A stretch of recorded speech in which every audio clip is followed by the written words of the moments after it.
പുതിയൊരു വീഡിയോയിലേക്ക് സ്വാഗതം. ഞാനുള്ളത് അബുദാബിയിലുള്ള ആദ്യത്തെ ഹിന്ദു മന്ദിരമാണിത്. BAPS ഹിന്ദു മന്ദിർ എന്നാണ് ഇതിന് നാമകരണം ചെയ്തിട്ടുള്ളത്. പ്രമുഖ് സ്വാമി മഹാരാജിൽ നിന്ന് പ്രചോദനം ഉൾക്കൊണ്ടുകൊണ്ട് 2024 ഫെബ്രുവരി 14 മഹന്ത് സ്വാമി മഹാരാജ് സമർപ്പിച്ച ഇത് അബുദാബിയിലെ ആദ്യത്തെ പരമ്പരാഗത ഹിന്ദു മന്ദിരമാണ്. 1997 പ്രമുഖ് സ്വാമി മഹാരാജ് അബുദാബിയിൽ ഒരു മന്ദിർ വിവാഹം ചെയ്യാൻ ഉള്ള ഒരു ആഗ്രഹം പ്രകടിപ്പിക്കുകയും 2015 ഓഗസ്റ്റിൽ UAE സർക്കാർ മന്ദിരനുള്ള സ്ഥലം നൽകുകയും ചെയ്തു. അബുദാബി കിരീടാവകാശി Sheikh Mohammed bin Zayed Al Nahyan മന്ദിരത്തിനായി 27 ഏക്കർ ഭൂമി സമ്മാനമായി നൽകി. 2019 സെപ്റ്റംബറിൽ മന്ദിറിന് നിയമപരമായി പദവി ലഭിച്ചു. 2019 ഡിസംബറിൽ നിർമ്മാണം ആരംഭിക്കുകയും ചെയ്തു.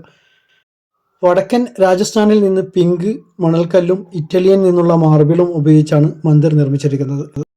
മന്ദിറിന് 108 അടി ഉയരവും 262 അടി നീളവും 150 അടി വീതിയുമുണ്ട്. നിർമ്മാണ പ്രക്രിയയിൽ പൂർണ്ണ ഡിജിറ്റൽ മോഡലിങ്ങിനും സിസ്മിക് സിമുലേഷനുകൾക്കും വിധേയമാകുന്ന ആദ്യത്തെ ഹിന്ദു ശിലാമന്ദിരമാണിത്.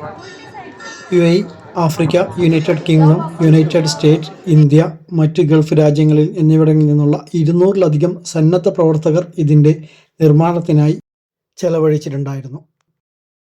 ഇന്ത്യയുടെയും UAEയുടെയും നല്ല ബന്ധങ്ങളെ പ്രതിനിധീകരിക്കുന്ന വ്യത്യസ്ത മത പശ്ചാത്തലത്തിലുള്ള ആളുകൾക്കിടയിലുള്ള ധാരണ, സ്വീകാര്യത, ഐക്യം എന്നിവ വളർത്തിയെടുക്കുന്നതിനുള്ള ഒരു പ്രതീകമായി ഈ മന്ദിർ മാറിയിരിക്കുന്നു.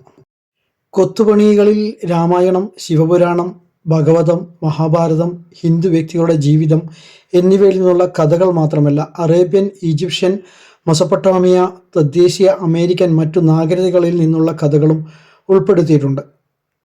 പരമ്പരാഗത ഹിന്ദു മന്ദിർ അതുപോലെ തന്നെ ഒരു സന്ദർശക കേന്ദ്രം, പ്രാർത്ഥനാ ഹാളുകൾ, പ്രദർശനങ്ങൾ, പഠന മേഖലകൾ, കുട്ടികൾക്കുള്ള ഒരു സ്പോർട്സ് ഏരിയ, തീമാറ്റിക് ഗാർഡനുകൾ, വാട്ടർ ഫീച്ചറുകൾ, ഒരു ഫുഡ് കോർട്ട്, ഒരു ഗിഫ്റ്റ് സെൻറ്റർ എന്നിവയെല്ലാം ഈ ഭാഗത്തോട് ചേർന്നുകൊണ്ട് ഉൾപ്പെടുത്തിയിട്ടുണ്ട്. ഇതിൻ്റെ അകത്ത് 7ഓളം പ്രതിഷ്ഠകൾ ഉണ്ടായിരുന്നു.